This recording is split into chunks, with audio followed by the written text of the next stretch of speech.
फिलिस्तीन में इजरायली कब्जे वाले वेस्ट बैंक के शहर हेब्रोन से आई ये तस्वीरें दिल को झंझोर देने वाली हैं। 7 महीने का मासूम सैम अबू हैकल अब इस दुनिया में नहीं है। एक ऐसा बच्चा जिसने अभी जिंदगी की शुरुआत ही की थी, लेकिन इजरायली सेना के खूनी खेल ने उससे सांसें छीन ली। हेब्रोन से सामने आई ये तस्वीरें फिलिस्तीन पर इजरायली जुल्म को एक बार फिर दुनिया के सामने ले आई हैं। वीडियो में दिखाई देता है कि एक फिलिस्तीनी परिवार की कार की तरफ इजरायली फौजी फायर करता है। कुछ ही लम्हों बाद एक बाप अपने मासूम बेटे सैम अबू हैकल को बाहों में उठाए उसकी जान बचाने की बेकरार कोशिश करता नजर आता है, लेकिन 7 महीने का सैम जिंदगी की जंग हार जाता है। रिपोर्ट्स के मुताबिक जो गोली सैम के सिर के पार उतर गई, उसी ने उसकी मां को भी बुरी तरह जख्मी कर दिया।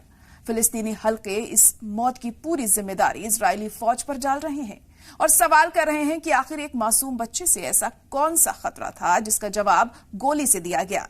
इजरायली फौज का कहना है कि उसके जवानों को गाड़ी से खतरा महसूस हुआ था, लेकिन बाद में खुद फौज ने माना कि कार में मौजूद लोग गैर मुतल्लिक सिविलियन थे।